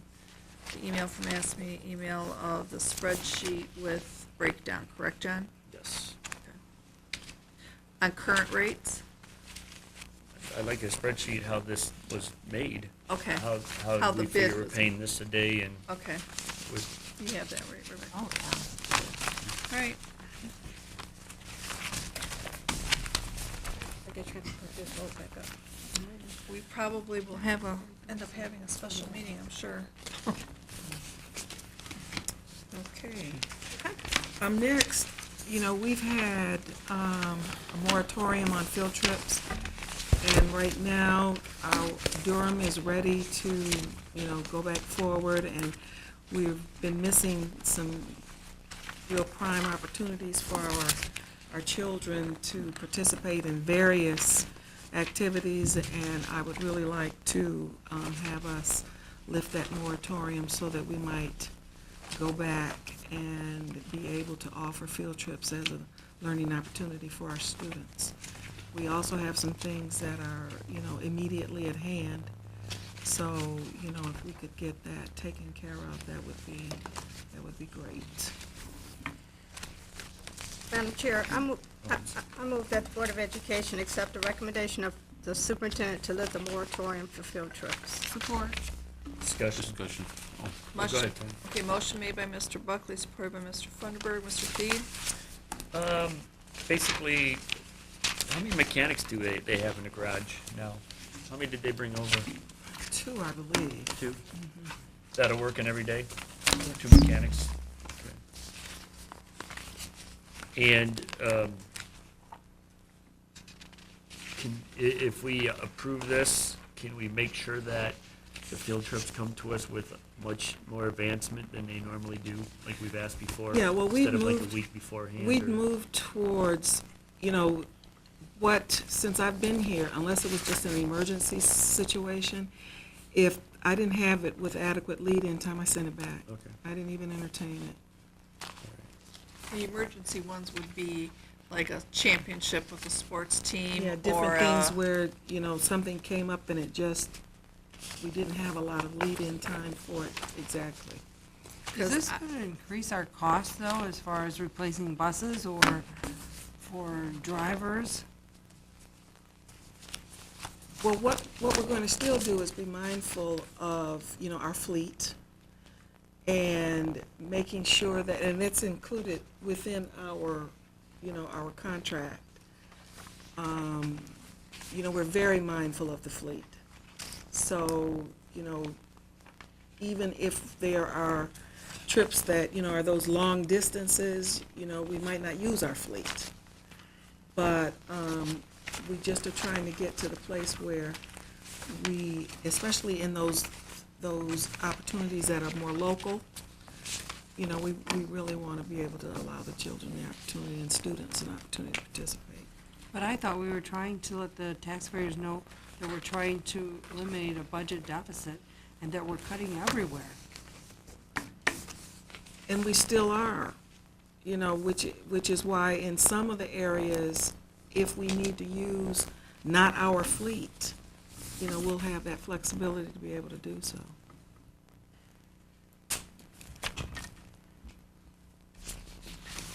I guess I thought that's why we privatized, was to save money, to save our fleet, and now we're saying we want to lift it, and so I have trouble reconciling that. Sure.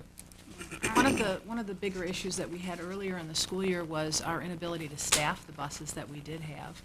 We had a huge turnover. We had a number of buses that, number of routes that were added as a result of the Inkster students coming on board. So we were having some big staffing issues, getting enough staff to actually staff those buses, let alone additional field trips. We were using those staff for everything.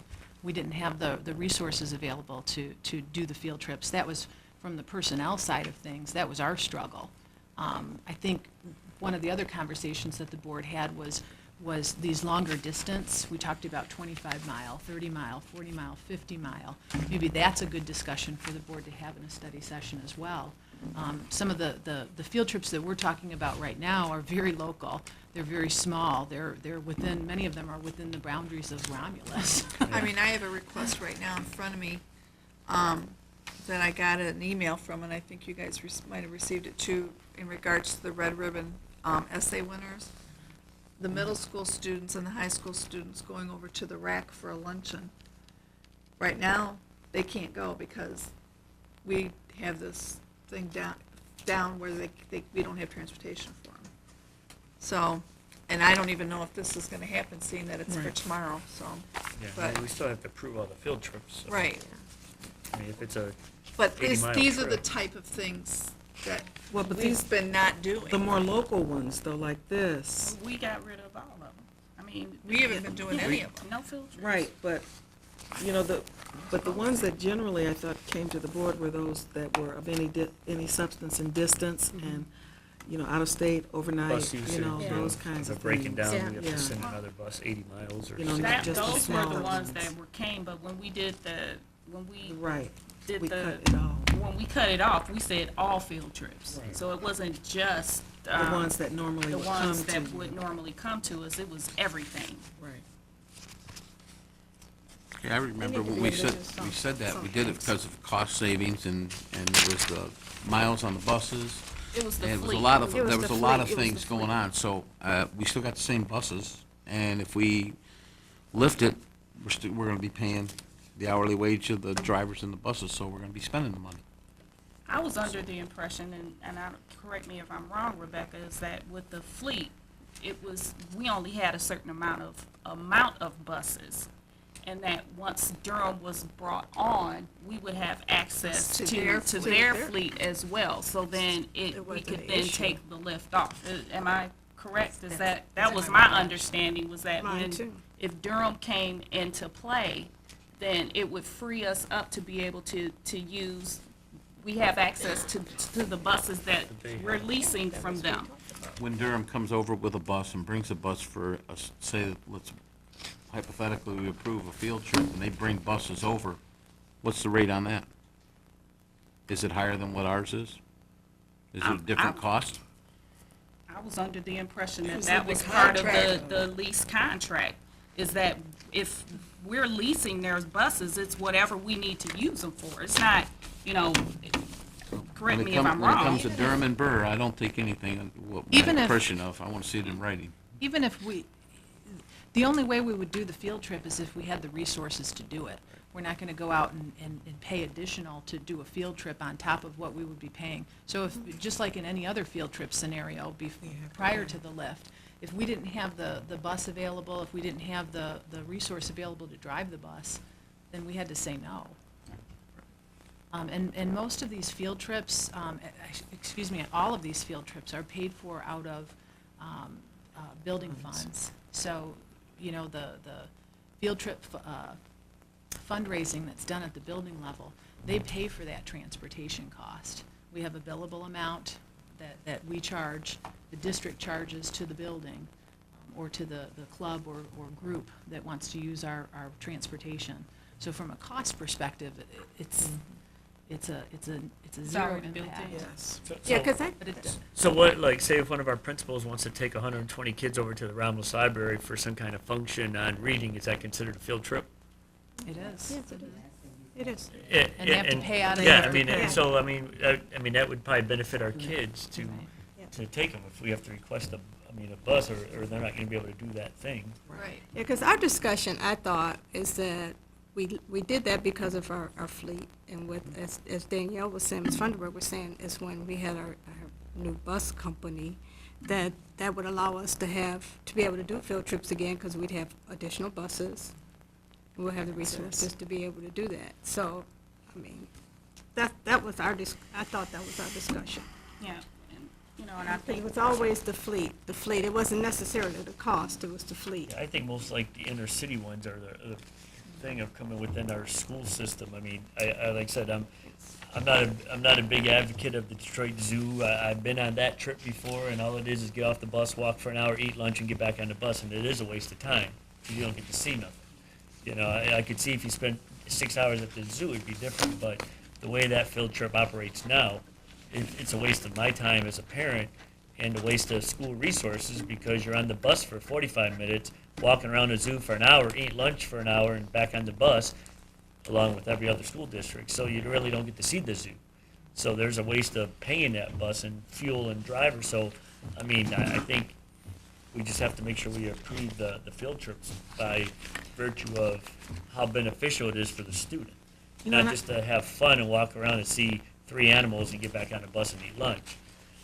And I understand what you're saying, Mr. Thie, but I also, sometimes just the activity of doing something like that, because, many of us with our kids, we take them a lot of places and they, get to do it. But sometimes just even what they see and just the activity has more value than we realize it does sometimes. And one of the things that, as a part of our curriculum, when classes are going out, it's always very important that the pre-teaching before an activity and then the after-teaching, is there, and that encompasses the whole, lesson of going to the zoo or to the wherever, so that it's not just that portion of time when they were there, but that's the part where they actually get to go and do the hands-on experience of it. Have you been on that zoo field trip Yeah, and they, with our schools? no. Okay, it's not like that at all. You get 3 or 4 kids you chaperone, and there's no touching animals or seeing animals. There's no, I could see if teachers assign Well, maybe- stuff to the chaperones to do with the Then- kids, then like what we'll when you do go in is the do penguin that. house, here's the checklist, but it's not that. It's like, get off the bus and Well, and then eat lunch and that's what and then we'll back on the work bus and towards then, to you're make it home. much, especially if there's not a lot of time that can be spent, to really just not make it be a free-for-all, but, much more focused. Yeah, I mean, it's different if it's like that, but it's just run around, have fun with 3 friends, and you're not learning nothing. I think another thing we gotta remember too, that some of these kids, if they didn't go with the school to the zoo, they wouldn't go at all. But they're not I really mean, getting the zoo experience. well, I at mean, you least can't they walk be- around yeah. the Detroit Zoo in 45 minutes. You just can't. Yeah, I understand what you're You can't- saying, you but can't just make being it. exposed And to it. the bad thing is, nobody comes back on time. So you're waiting in a parking lot an extra 45 minutes waiting for the row group of 4 to come back to the bus. And so it's just a understand what you're waste saying. of resource. That's all I'm saying. For I that get trip. you. I You know, get maybe going to Greenfield Village, now that'd be like going to Greenfield Village for 25 minutes. Pull up at 10 o'clock, get off the bus at 11 o'clock, eat lunch, you're back on the bus at 11:30. How much are you going to see at Greenfield Village in 45 minutes? Zero.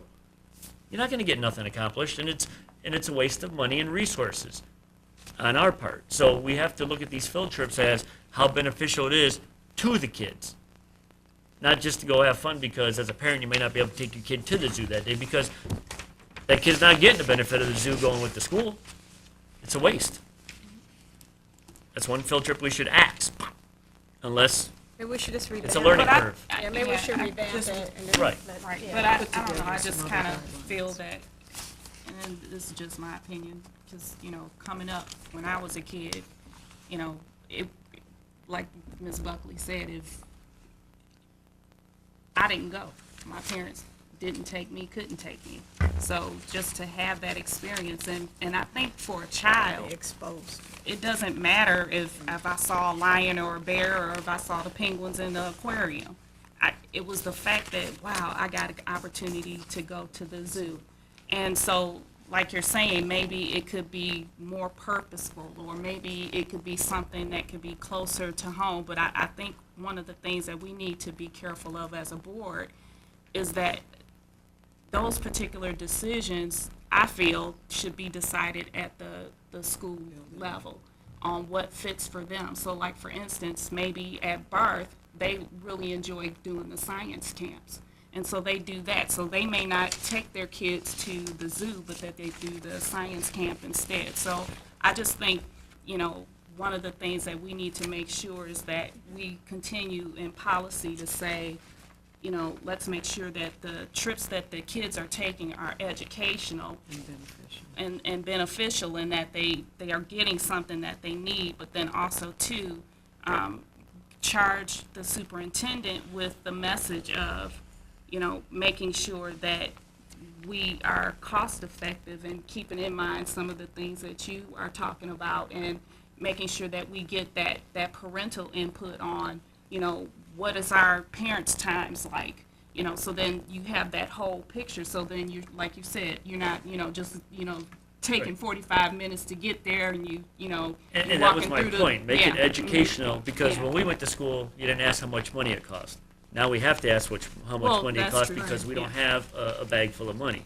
But make the trip educational if you're going to the zoo. Make it more than 45 minutes, you know, and make it educational, but not just make it a day where we just send a kid and just to have fun at a place where they're not learning nothing because it's costing us a bus and drivers. Right. I had a real quick question, and it's kind of, now that we are using Durham as our vendor for buses, I know one of the things that we always ran into an issue with is like, so say for instance, you have like a booster club who wants to take a group of kids to, I don't know, Toronto.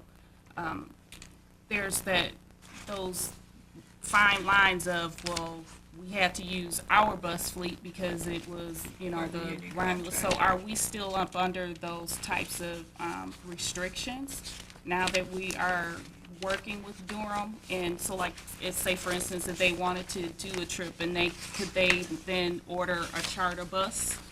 Is that okay? No, the How way it does works, that- the way it works or- with Durham is they do have first right of refusal, if you will, so we're not gonna give all the work to another vendor. We give them the opportunity for the work if it makes sense with our fleet. So Okay. the example that you just gave, you know, going out to Toronto, our fleet can't sustain that. They're not, you know, we would directly charter with, you know, I don't know who has those luxury charter, you know, Right. buses. Or The even coaches. like, you know, Coaches, thank you. someplace closer. I know we've always been a discussion about the Cedar Point trip. You know, so then is there that flexibility? Because we still have students and groups of individuals who like that as their field trip. And you know, you don't want to just take everything away. Right, and if it makes sense for our fleet, if it makes sense, then we do. If it doesn't, then we have to go out to another bus company. Okay. Those types of situations really come back to the wear and tear, the extensive wear and tear on the buses that will shorten the life of them. So then, I guess we probably need to have a study session, because I think one Yes. of the things that keeps being brought up is the distance. So, I mean, you know, when I'm trying to I think think it goes back to us needing a policy change. Well, that too. And a And purpose. everybody got a copy of the policy, so Right. be reviewing And it a because purpose our why plan- they're going. Our plan in January is to start That's looking right. and booking study session, we have to review policies. Right, but the other Educational thing is not even just with the field trips. We have instances where, you know, like some of our athletic teams are going, here you go, I want to, not even Lansing, but I think one of them was a little bit further than Lansing. Grand Rapids. Yeah, We've gone out to and Grand so, Rapids. I mean, Grand Rapids is further than us driving down to Toledo or Sandusky or, you know, so, I mean, you're still talking about the same distance, it's just it's within state lines. So, I mean, where do you draw the line? So I think that we need to make sure that we have a thorough hash out discussion about what we're gonna do and how we're gonna do it so that we're fair for everybody. And maybe can we bring up exactly what Durham is gonna do, what, you know, bus we use, what bus do we have access to, and how the pay is gonna work? Right. Maybe also put that in. In the request, you mean? Yeah. Or when it Or at comes least in to the the study board, section. when it I mean, comes to get the this board. information for Durham, so we know ourselves. If it's added cost out of our pocket, or, you know, do we have the right to use one of their vehicles, and how's that for the hourly rate of the driver? Right. Well, we have a motion on the floor for the field trips. Motion made by Ms. Buckley and supported by Ms. Funderburg. All in favor? Aye. Opposed? Nay. So the motion passes 4-2.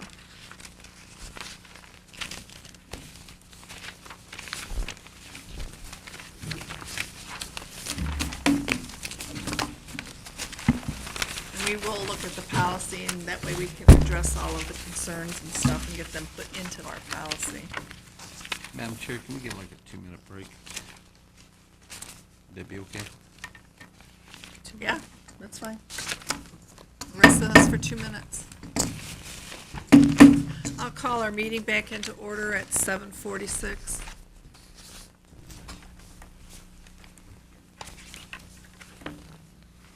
The next item on the agenda is superintendent evaluation instrument. And the reason I put it on here Oh, you was, did put it back on. yeah. Okay. Basically, just to let the board know, Dr. Daniels and I had talked, and I know I had passed out the form to everybody. And I agreed to sit down with Dr. Daniels and go through the form with her to find out what her input was and see if we can get a document that we can bring back to the board to officially say, okay, this is the document you were gonna use. So I just wanted to let the board know that I'm gonna be in discussions with her to get that document together. And then we'll present it to the board and then make our final acceptance of it and start having our discussions, because we have to get the evaluation done by the end of January, I thought it was March. by March. It'll be done by the end of February, 1st of March it's gonna Right. be done. Right. Okay, that's acceptable. That's So good. that, I just wanted to let everybody know that But I was now- gonna be going. Put the But in the president to work. future, wasn't it gonna be the end of December we were I talking think, about? yeah, we talked about So for having it in next year, so we December. need to make sure that's in the policy, that the superintendent's evaluation is done. Yeah, but the reason is because she started mid-year, Well, yeah, so- but I mean, we Yeah. need to make sure it's Right. in the policy that it's done. so that Right, way it- again, that's another policy change that we're gonna have to make. Anybody else can think of policy changes that need to be made, or at least policy numbers? Email me the policy numbers so we can start getting a roster of them. List of them, didn't we? So that we can start scheduling the study sessions to go over those policies and start making the changes that we need. Okay, cool. Pass those The next item I have is communications and expressions from the public. Now, one person left already, which was Roxanne Kucharski, so. Oh, here you go. The next item, Tammy Garrison. Is that a letter? That's what they just gave us. Gotcha. It's on the back, top. Come on, you're a pro at this. Sorry, Tammy Garrison, 29060 River Oak Drive. I just wanted to say that the last time I was before you, 2 meetings ago, I was asking questions about the tennis program, and I wanted to thank you all and Mrs. Peck and Mrs. Funderburg for calling me to answer my questions and let me know that we are managing somehow to continue tennis for another season at the high school. So thanks for that. And I also wanted to invite you all to the winter concert at the high school next week, Thursday, December 19th at 6 o'clock. And I just wanted to, well, last time at the choir concert, they were supposed to have a dress rehearsal, but we couldn't because turns out we had that 1,000 Letters program. So I wanted to make sure that we all remember that the kids need to have a dress rehearsal in the auditorium on the day of the concert. So if you could please try not to schedule anything else in the auditorium on that day, that'd be greatly appreciated. And I hope to see you all on Thursday at 6 o'clock, next Thursday. Thank you. The high school, right? Yes. Tammy, okay, thank you. And that's gonna be something the building principal will have to take care of on the auditorium for you, Ms. Garrison. Yeah, it didn't work out though.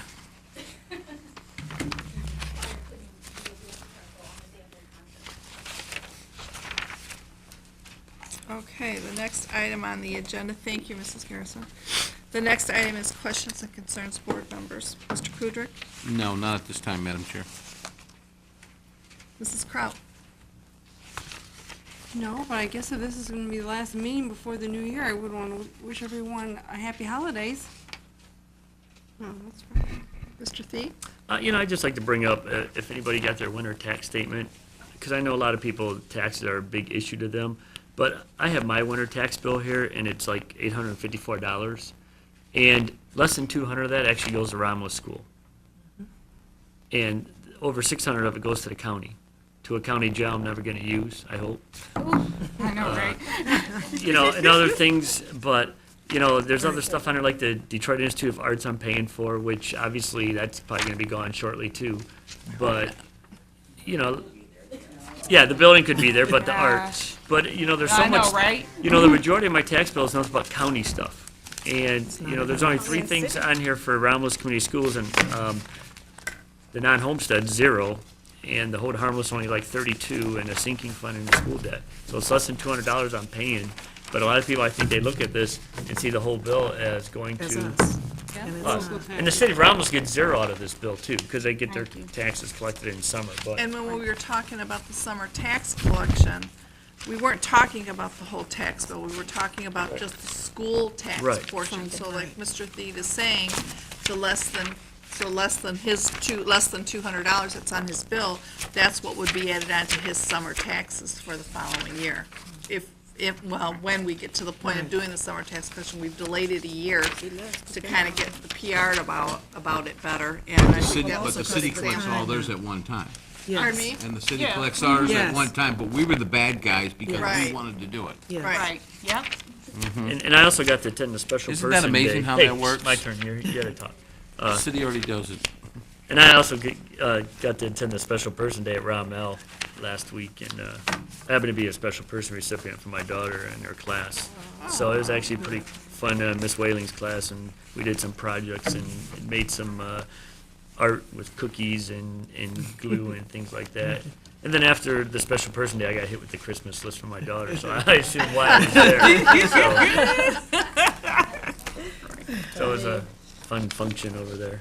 Mrs. Buckley? Just a couple of things. Inkster High School, what are we doing with that?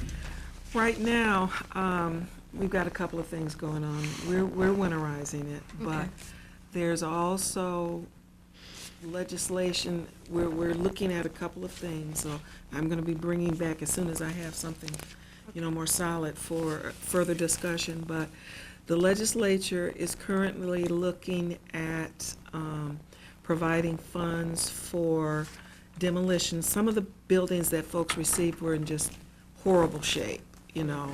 They really are. And so they're giving that, but what they're also doing is looking to give money to reimburse us for the utilities, which is really a good thing for us. I'm scheduled to meet with some of the Inkster City officials this week, as a matter of fact, because they're talking about some possible uses for the building. You know, if they might be interested in purchasing the building, you know, so after I have that conversation with them, I'll have a little bit more too. But what I'll do is try to bring back everything and see what's happened is, you know, the high school is not in tip-top condition particularly, but it's better than some of the others. So, you know, I know we had really had some conversations about trying to, you know, produce something productive out of it, where some of the other districts, because of the dilapidated situations in those buildings, they weren't. So, you know, we're still trying to see what's possible, but we also don't want to have to do anything or hold on to something that's going to sink us. Can we sell it to the city for $1? And Well, then give Wingster their $1 and But you then we know don't have what? any bills? That's highly possible. So that's part Let's of, get it off you our know, my backs. conversation this week. $9,000 water bills are Yeah. ridiculous Well, for a like I building said, that's not but being the- used. But the legislature is looking at reimbursing us for that. Wait So- on that when the check is Is in the there Yeah. any truth of the charter school building across from that? No, that's not. I researched that, and what's actually being built across is housing for veterans.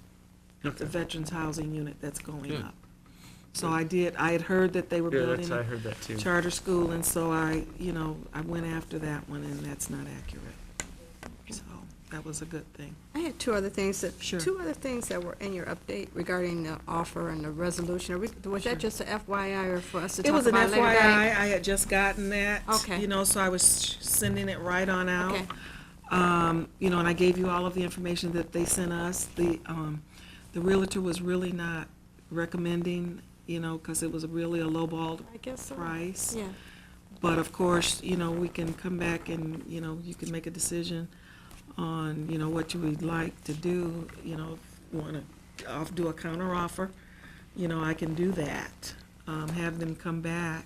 Okay, now what about the other offer for the other property further down Beverly? That That Haytide was on? 80,000? Yeah. The They didn't board counter said offer, I mean, no. did they counter offer? Oh, they were Do- not They willing didn't. to go any higher than Okay. the 80,000. Okay. They were not that was as high as they were willing to go at this time. So do we need to do an action to say that we don't want to accept that offer? We can't use that property for anything else. I mean, there's nothing we can do. It's No, we're in talking about industrial. we're talking about the Yeah, Burton but- Center now. but We're the talking other about one on Beverly Inkster, Road. yeah. The Burton Center or the? Burton down- Center. Okay, yeah, we're talking about Burton That Center. was in our packet. It wasn't in our packet, it was in the update. the It was in the The update. What are we spending on maintenance of that building with heat and air and cooling it and? We're winterizing that one too, but I'll find that out, what the costs are. Do we have to make, does this something that has to be decided right away, or is this something that can be, a decision made at our January meeting? For everything. Well, they'll That's it. probably want to know, you know, give if it we to want her. to counter Who was that? 60,000? That's which, for the, the Beverly the- Road. The vacant land is done Done. okay. for now. We're talking about now the Burton Center. So we can't do anything until What's in the the school? 13th anyway. No, it was So on something January for 13th is So I'll when just let it'll 'em be know. on the Disabled. agenda. Disabled Yeah, I'll people. let them know that People we'll put it on the agenda for the 13th. Yeah, Okay. yeah, I was just Did wondering. you all hear that? So Follow up on on that. January 13th, the Beverly property bid will be on the agenda. And she's gonna contact them to let them know, that's To when let it'll them be know, on the that's when we'll agenda. know Yeah. something. So then we'll, But the documentation was in your update. right, so if Yeah. we have any In your email. questions or just, Were you able? You know, and I don't made know. sure that I included Yeah, we did who some kind the of update, person, and I can't just print from it. you know, the entity Okay. that was purchasing and what they were about, and included that website so that if anybody wanted Right. to look at it. Okay, Because I asked, because initially it just had the name, so I called him and I asked him, you know, exactly, what is this? Because it sounded like it was an employment agency. So, you know, that's when he sent back In the a sense information. it is, but it's for, Yeah, Well, but it's a, But but it's it's. a It's like a Yes, work, it's a skill- training it's a center. work Right. skills program for Kinda like that- That's kinda what we're disabled doing. adults. kind of like 20 that And that's like facility they that. got in Kalamazoo. Isn't that kinda like Actually, it's ours? very similar probably to what we do in, where our kids Okay. go to that are a little bit higher functioning, they go to the Wayne Skills Center. Okay. This would be for adults that are 26 and older who are already out of the Still having system. problems. That would still need those kinds of programs. There isn't a whole lot out there for adults that are 26 and older that need those type of programs. I myself am only familiar with one that's in Canton, and I don't know about too many others, but that's just from my own research. Mrs. Funderburg? Or were you done, Mrs. Buckley? I'm sorry. Yes, ma'am. Okay, Mrs. Funderburg. So, health occupations, HOSA, here you go, I don't know all that, I just know it's the health organization. They're having a season for dancing on Friday. It's been canceled. Has it been? Yeah, Oh they- my God. It was low participation, so. No. You wanted to dance, didn't you? Okay, yeah, I did. I know So you the did. HOSA event was canceled? they- Okay, so they it's sent been that out today. canceled, huh? You're not allowed to dance. Remember the last time? Well, that was because I was doing it. If it's the hustle I can hang, but you know, no. that's- Can't have crutches anymore. So that was that. Actually, was it 2 weeks, 3 weeks? Because I wasn't at the last meeting. We had a college application week for our high school students over at Romulus, and it was run by Danielle Gordon, who is our college advisor. And she did an awesome job. She had our English class students come down and spend like a class period actually getting online and filling out their college applications. The nice thing about this particular event was that all of the Michigan colleges were offering either free or reduced application fees for those students that filled out applications during the college application week. And we had some Project ACE individuals who actually came and volunteered. We had some couple of other individuals from like Fifth Third Bank, Mr. Kruger, who is one of our, he has a reading specialty company that he owns. So we had a lot of different people come in and actually help our kids. And so I'm definitely gonna ask Ms. Gordon what the numbers were as far as how many students actually participated and to kind of give us a report on what those numbers were. But we got some really positive feedback from the kids. A lot of them, they said that if they hadn't done it then, they wouldn't have really followed through. So it was one of those events where it's kind of like, just do it. In your face. And it's in your face. And for those who had already filled out applications, we redirected them to filling out scholarships. So it was, you know, it was a win-win for the kids. So I was excited about that. It was always nice to do that. And that's it for me.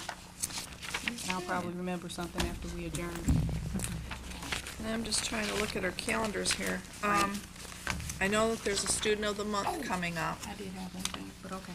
I'll let you I'm looking for my December calendar. Is it the 18th? I don't have it. I believe it, what is it saying, Mrs. Crowder? Is it the third Tuesday of the month? 17th, isn't it? Is it 17th or 18th? Yeah, I think it's that Wednesday, right? 18th? at 6 PM, and it's the Student of the Month at the high school. I know that's an event that's 17th coming at up. 6 p.m. And a lot of the elementaries, I know you guys can check into them on your own. I don't know if you guys, like I said, I don't have the calendar for me, but I know some of you guys had Christmas programs that were coming up, like your Santa shops and like that. I think if any of the board members would like to visit any of I hit those, up we'd for be that today. welcomed. I know, right? Oh. As long as you don't mess, as long as you don't mess with her dress rehearsal, you're okay. So anyway, check your December calendars out and try to support our school events. I guess that's basically what I'm trying to say. I did have one thing. Okay. Snowball dance. Snowball dance. Is that Friday? Friday? Oh. Okay. I know, She right? perked up there. I did have a question for Dr. Daniels, and that is, has there been any word from anyone in the community on whether or not we're having an MLK Yes, event? yes, we are. And Reverend guess- Talley has okay, contacted me, and I sent out an email to the buildings because she's wanting to get some ideas, okay, because they want some, good participation, yes. And the Okay. Rotary Club is planning on doing the pancakes for them that day Okay. too, so. Okay, So I know they were talking about it, because that was one of the things that Don Morris, before he left, because he's in the Rotary Club, they asked him Okay. to kind of keep it. head up keep and it up. see what's Okay. going on, because with Bill Garland over there, that's a good thing, because he knows how to hook up the grill and everything else. Should find out if So- scouts want to do the color guard for them again, too. Have to find that out, but I know the Rotary Club's doing the pancakes and sausage for everybody that participates. okay. I was just wondering, because I know the next time we meet isn't until the 13th, and so I didn't know, like, as and- far as like building requests. And Reverend that kind of Willis thing. also, and I know with Reverend Talley, they're trying to look at getting ideas for dual for Martin Luther King, but then also for Black History Month. Gotcha. So Okay. they're trying to do the planning, on I the think big Reverend scale. Willis usually does the Martin Yeah, Luther and King, and Reverend Reverend Willis Talley is- does the The African dual American food. I think Black they- I History think they're Month. working But together. she usually Yeah. gets a lot more food than he Yeah, does. but they're trying to, Okay. do some I joint. think they're doing Okay. it together or something. Yeah. Okay. Okay, and then the only other thing I have is I just want to wish everybody a happy holiday.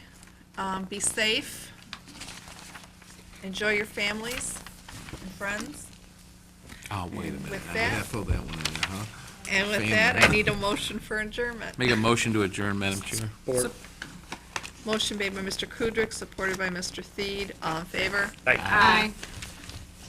You go, Teresa. Well, meeting is adjourned, sorry. 8:05.